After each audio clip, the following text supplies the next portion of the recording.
What's the story, Morning Glory? What's the word, Hummingbird? Thank you so much for clicking on my channel and for joining me for this review of The Real Housewives of Salt Lake City, Season 3, Episode 2. So let's start off with Jen. Her mother comes over and they're talking about her legal problems, her criminal charges. And of course, we have to have the obligatory charcuterie board. So she tells her mother that it's really scary that she's been accused of things that she didn't do. Now, in real time, we know that she ended up pleading guilty to these things that she didn't do. She tells her mom how this is affecting her children. Of course, we feel sorry for her boys. No child should have to go through something like this, but this is something that Jen had put herself in. She wasn't thinking about her kids when she was defrauding people. Defrauding the elderly of their life savings, just robbing them blind, cleaning out their bank accounts. She wasn't thinking about her children then, so why is she thinking about her children now?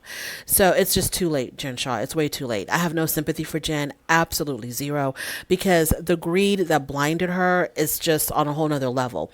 And Bravo was so shady for episode 1 when they showed those clips of them from 2019, and they showed, I don't know what was going on, if this was like an interview, an introduction, I don't know what was happening, but it was that one clip with Jen Shah talking about how she's made millions of dollars and she'll do anything for money. Bravo was so shady for showing that because she's facing criminal charges for fraud, and this just makes her look even disgustingly guilty. Not just guilty, but disgustingly guilty when she was talking about how obsessed she is with making money and having a lot of money. She also tells her mom that, she's being bullied on the internet, that the internet bullying has gotten really excessive. She talks about how she doesn't want to live anymore, but for, her children. She wakes up every single day. And all I can say is, Jen, you brought this on yourself. You made the conscious decision to rob people blind. When this idea was brought up to you, or when you concocted it yourself, you got really excited thinking about, oh my God, all this money that we're going to be taking from these old people. It's going to be like taking candy from a baby.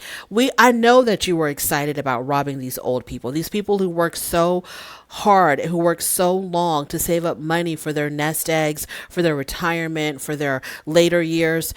You are so excited just to clean them out, clean out their bank accounts. And now here you are whining about internet bullying. People are mad, Jen. People are really, really mad because we have parents, we have grandparents. We ourselves are going to be, if the Lord is willing, we ourselves are going to be elderly one day. And, you put your trust in people as an older person, because you want to think the best of people. You put your trust in someone, some stranger over the phone or through an email, and they end up completely robbing you blind. Jen, miss us with the tears, miss us with the, oh, my children, and oh, I'm being bullied. Miss us with all of that. Whatever happens to you, Jen, I hate to say this, but you're going to deserve it because what you did was just despicable. Moving on. Whitney. Okay, of course, another charcuterie board. So I know that Bravo's just playing games with me now because we have yet another charcuterie board. Meredith comes over, and Whitney says in her confessional that it's really funny that Meredith, someone who has shown no interest in ever coming to her house, all of a sudden wants to come over and talk because she has a falling out with Lisa. Her best friend Mary is no longer on the show, so she's scrambling around to find people to film with, and she ends up at Whitney's house. They talk about Lisa, of course, because that's the only thing that they have in common. And Meredith brings up these rumors that she heard that Lisa was having an affair or having affairs on her husband. And once again, Meredith, we understand that Lisa's rant last year when she was just, raging and ranting and raving over you and saying those horrible things about you. We understand that when Lisa did that, it was wrong. It doesn't make it any better now that you're trying to do it to her. I understand that you want to get back at her, that you're extremely pissed off with the things that she said because you're denying that any of it was true, and she's ruining your reputation. I get it. I totally get it. Yes, you are the victim in this. But if you're going to go out there accusing someone, and you as an attorney, Meredith, you should know better.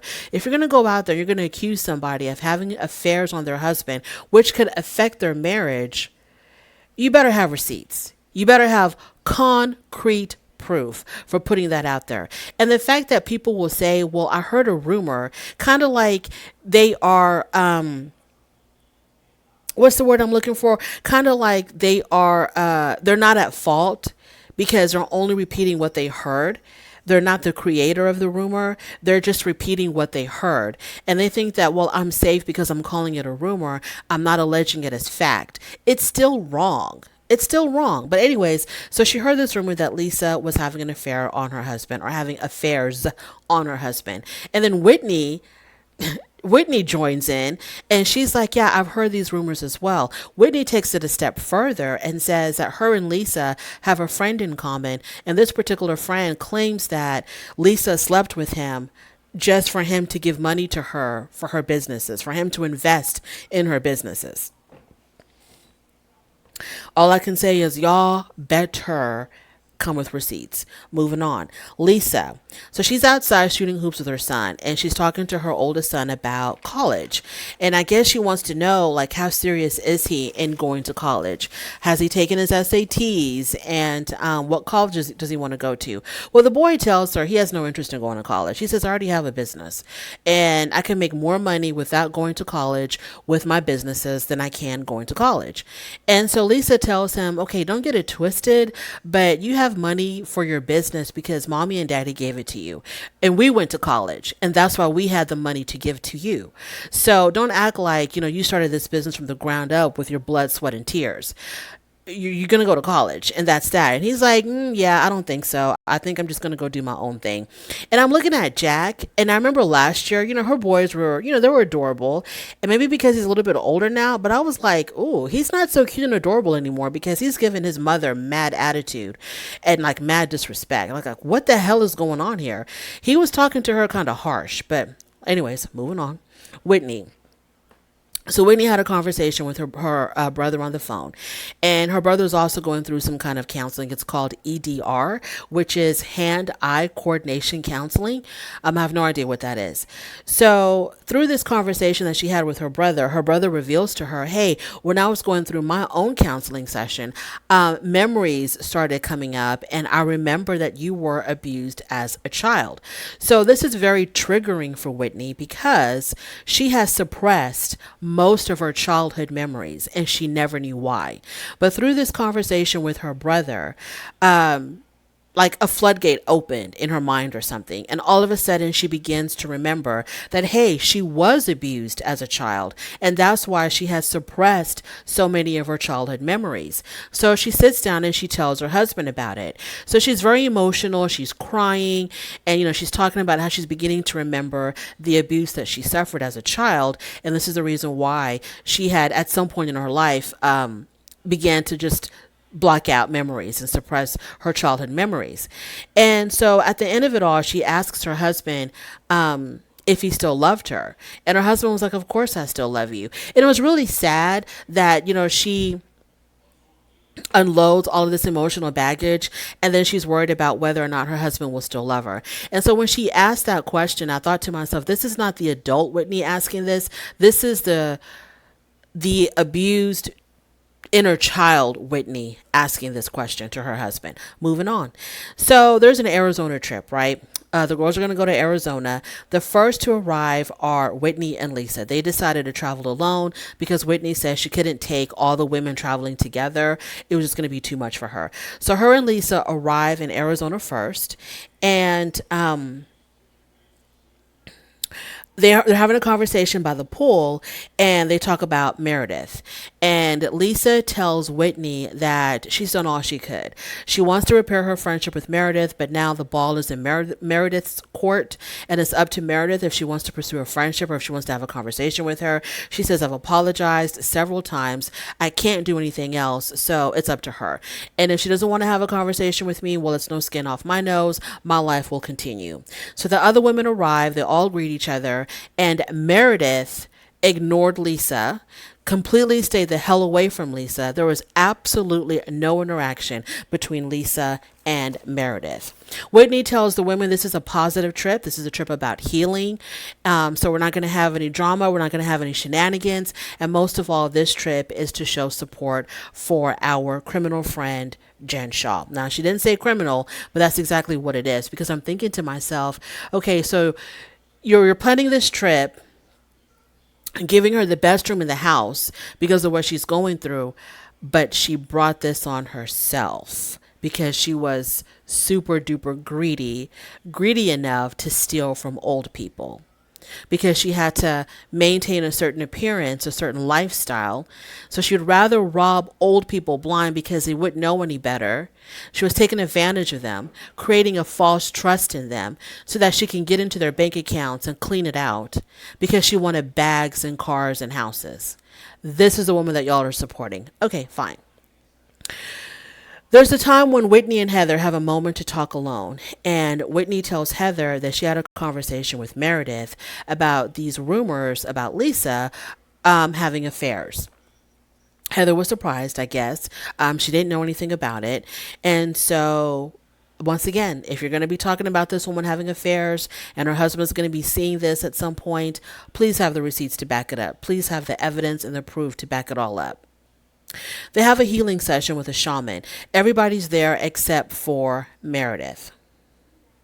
Meredith ends up showing up, but she shows up extremely late. After the healing session, Meredith says that she doesn't feel like she's in a safe place. She feels very triggered because she's back with the same people that weaponized her with her father's death. They used her father's death against her.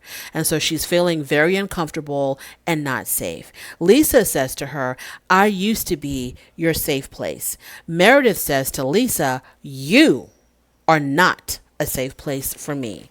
I don't know why Lisa got up and left because, Meredith is speaking facts. I don't know why she ran away. I don't know what she was afraid of, but she got up and she left. Later on, they have dinner. A third charcuterie board appears. What happened to appetizers? What happened to a bowl of chips and popcorn? Anyways, so yes, the third charcuterie board appears.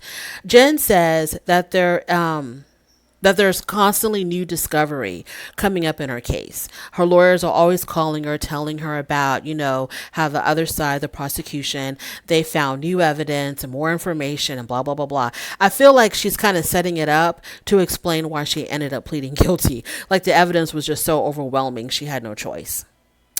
Whitney starts to cry. So Whitney talks about how she has no memory of her life from the ages of 9 to 17 because she was in a very abusive situation as a child. Heather looks at her incredulously and she was like, "You?" And Whitney says, "Yeah." So, and that's where the episode ended. So I don't know if Heather is doubting this alleged abuse that took place in Whitney's childhood, because that's what it looks like. And yeah, that's really, really interesting. So far, so good with season 3 of Salt Lake City. I'm enjoying it. It's really good. I'm really enjoying the Jen Shaw scenes. That's what I'm really enjoying, because just to see someone who's going through something so heavy, like federal charges of fraud and conspiracy and whatever else, just to see how she goes about her daily life on this show, it just still blows my mind that she's even still filming, that her lawyers thought this was a good idea for her to film, because like I said, in episode 1, they showed that clip of her talking about money, money, money, money, money. I love money. I'm ruled by money, I want money. I can never have enough money. I'll do anything for money. And it's like, your lawyer approved that? Your lawyers thought that was okay for Bravo to show that? No wonder. That is my review. Thank you so much for joining me. I truly do appreciate it. On your way out, please don't forget to rate the video. And if you like this content, go ahead and subscribe. And I'll talk to you later. Bye.